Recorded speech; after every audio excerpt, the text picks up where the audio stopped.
furitaanka wadooyinkan ku xirmay xasaradaha ka dhacay magaalada Muqdisho ayaa qayb ka hirgelinta heshiiskii dhawaan ka dhacay magaalada Muqdisho ee laga gaaray qalalaasahaasi.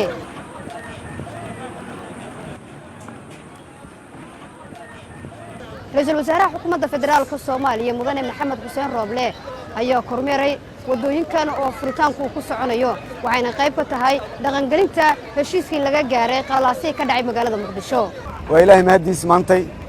inaan ka soo qayb galo furitaankii wadada ee dabka hoostiisa ahayd saacadan wixii ka dambeeyo waxaan shacabka Soomaaliyeed meel kasta ay joogaan gaar ahaan shacabka magaalada Muqdisho u sheegaya inaan ku wareejiyay mas'uuliyaddii magaalada iyo wadooyinkeedii iyo ammaankeedii taliya xijaar wabillahi tawfiiq waana mahadsantihiin waxaan rabaa nabadda inaad sugataan oo nabadda gacana bir aad ku qabataan marka walaalahay kulli waa mahadsantihiin taliyihina waa kana ku wareejiyay dadka Soomaaliyeed ayay u tahay guul in magaalada Muqdisho dib ay u furmaan wadooyinka ku xirmay xasaradahaasi.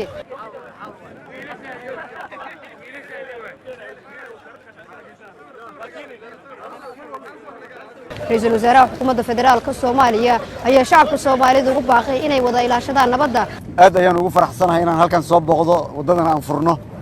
saadarteed waxaan ugu mahadcelinayaa dhammaan intii ka soo qayb qaadatay furitaankan waxaan rabaa inaan ku wareejiyo taliska ciidanka booliiska Soomaaliyeed isgoyska Mirnaay Soomaan meeshaan taagna waa ka codkaas rabin aan ka maqlo waa kaas marka waa mahadsantihiin billahi tawfiiq idinkana ajr iyo xasanaad Allah idinka siiyo. Nasra Bashiir Cali warbaahinta qaranka magaalada Muqdisho.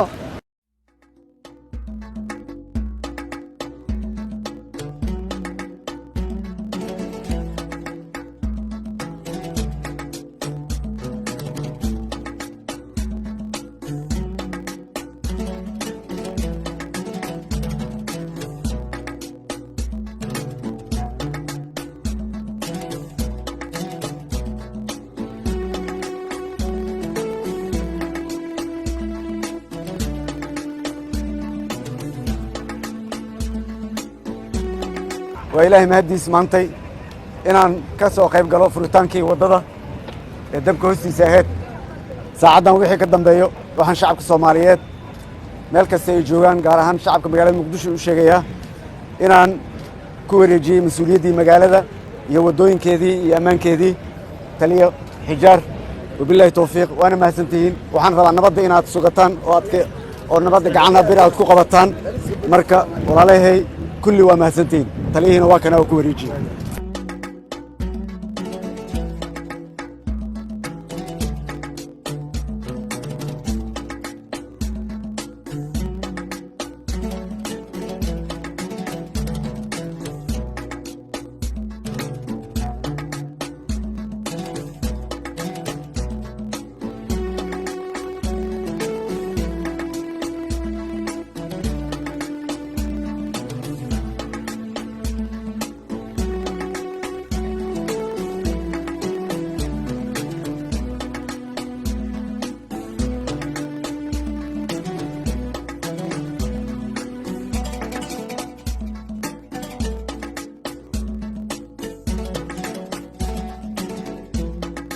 aad ayaan ugu faraxsanahay inaan halkan soo booqdo wadadan aan furno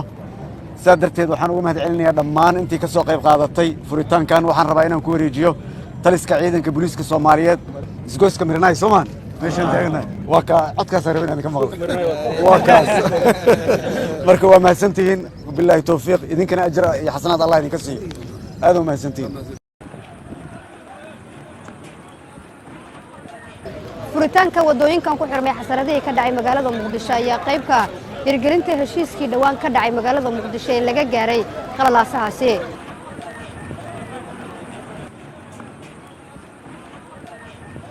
Ra'iisul Wasaaraha Xukuumadda Federaalka Soomaaliya Mudane Maxamed Xuseen Rooble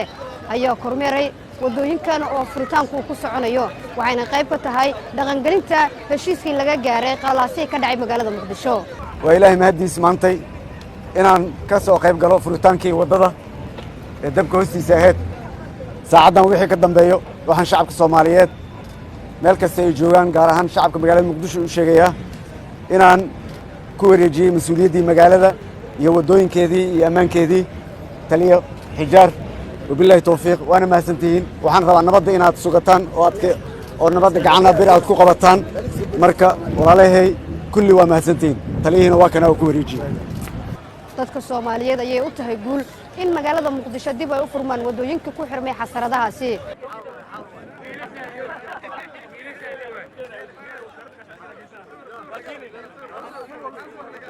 ra'iisul wasaaraha xukuumadda federaalka Soomaaliya ayaa shacabka Soomaaliyeed ugu baaqay inay wada ilaashadaan nabadda aad ayaan ugu faraxsanahay inaan halkan soo booqdo wadadan aan furno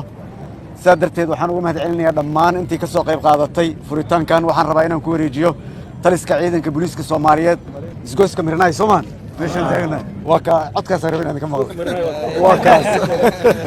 marka waa mahadsantihiin billahi tawfiiq idinkana ajr iyo xasanaad Allah idinka siiyo Nasra Bashiir Ali warbaahinta qaranka magaalada Muqdisho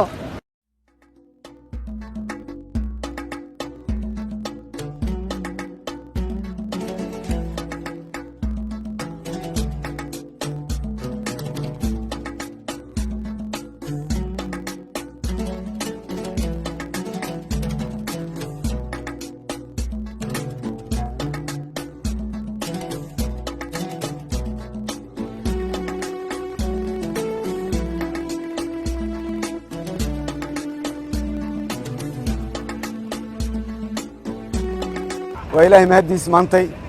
inaan ka soo qayb galo furitaankii wadada ee dabka hoostiisa ahayd